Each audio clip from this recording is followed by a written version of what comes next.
January 1692. A 9-year-old girl begins screaming, convulsing, and seeing visions. Doctors find no explanation. The conclusion is terrifying: the devil's work. Within months, 200 people would be arrested. 19 would be hanged. 1 would be crushed to death under stones. And it all began with 2 children in a small Puritan village in Massachusetts called Salem. Salem, Massachusetts, 1692. A rigid Puritan colony founded by English religious refugees decades earlier. Life was hard, faith was absolute, and the devil was a very real presence in everyday imagination. The village simmered with internal tensions, land disputes, family rivalries, and a community divided between Salem Village and Salem Town. The stage was set for chaos. In January 1692, Betty Parris, the 9-year-old daughter of Reverend Samuel Parris, and her 11-year-old cousin Abigail Williams began displaying bizarre behavior, screaming, convulsing, strange body contortions, and terrifying visions. Local physician William Griggs examined the girls and declared the cause supernatural. Witchcraft had come to Salem.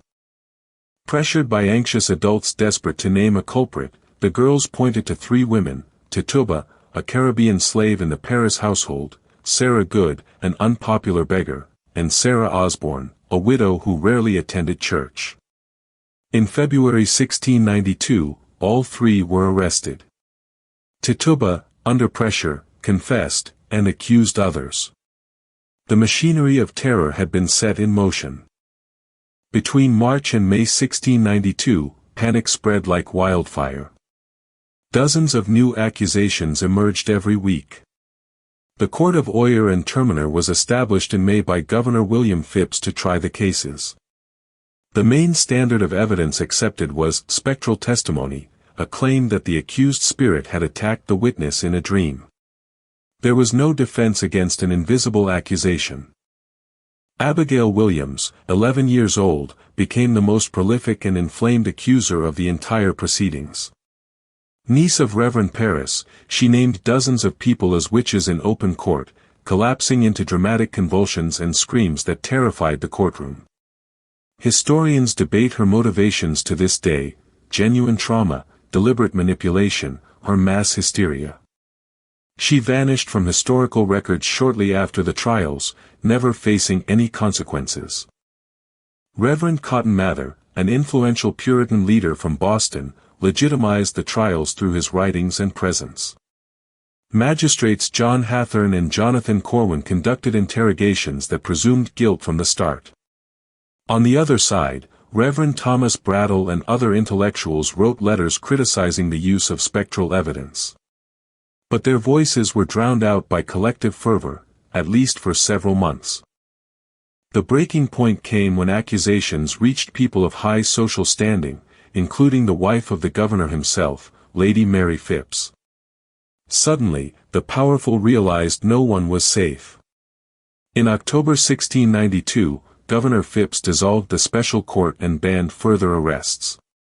The hysteria had gone too far, and finally there was a political motive to end it.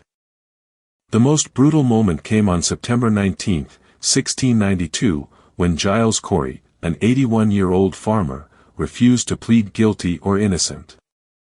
As punishment, he was subjected to peine forte et dure, heavy stones piled onto his body over 2 days to force a response. His answer was, more weight. He died crushed but unbroken. His defiance became a symbol of dignity in a process that had none. The executions took place at Proctor's Ledge, a hill later identified by modern researchers. 19 people were hanged between June and September 1692. Bodies were dumped in shallow graves, without coffins or ceremony. Families were forbidden from burying their loved ones with dignity. The scenes shocked parts of the community, but religious fervor suppressed any public protest for months. By the end of 1692, the toll was devastating: over 200 people accused, 19 hanged, 1 crushed to death, at least 5 dead in overcrowded and unsanitary prisons. Children were imprisoned alongside adults. Pets were executed as demonic familiars. Property of the accused was confiscated, ruining entire families who never recovered what they had lost. Among the hanged was Rebecca Nurse, a respected 71-year-old matriarch initially acquitted by the jury, until the judge sent jurors back to reconsider their verdict. John Proctor was hanged in August. His wife Elizabeth was spared only because she was pregnant. Tituba, the first to confess, ironically survived. Confessions guaranteed life, while insisting on innocence led to the gallows.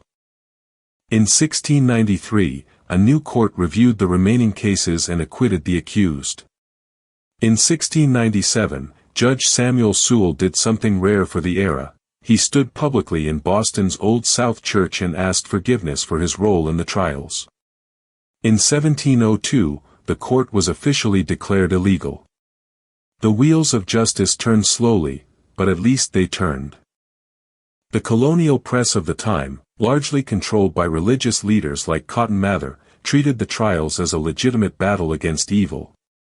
Mather himself published Wonders of the Invisible World in 1693, defending the proceedings. Dissenting voices existed, such as Robert Califf, who published furious critiques, but were marginalized or ignored until collective repentance became unavoidable. For decades, Salem was a subject silenced by collective shame. In 1953, Arthur Miller transformed the events into The Crucible, a play that used the episode as a direct metaphor for McCarthyism, the hunt for communists in the United States.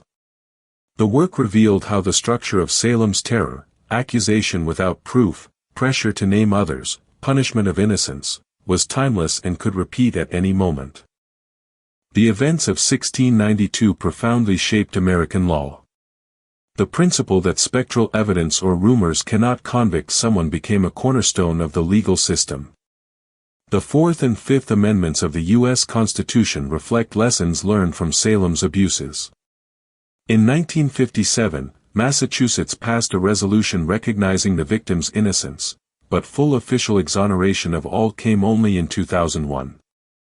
The expression, witch hunt, entered global political vocabulary precisely because of Salem. Historians identify the same pattern repeated across the centuries. Communities under pressure create scapegoats, accusations multiply without evidence, dissenters are silenced, and the majority stays quiet out of fear. From McCarthyism to the daycare abuse trials of the 1980s, the Salem script repeats with unsettling regularity. Salem left us a brutal lesson: fear can turn entire communities into irrational tribunals. 19 innocents died because no one had the courage to stop the machine in time. In 2001, 300 years later, Massachusetts finally named each victim and declared their official innocence. Too late for them, but in time for us not to forget. If you enjoyed this video, like it and subscribe to the channel so you don't miss the next stories.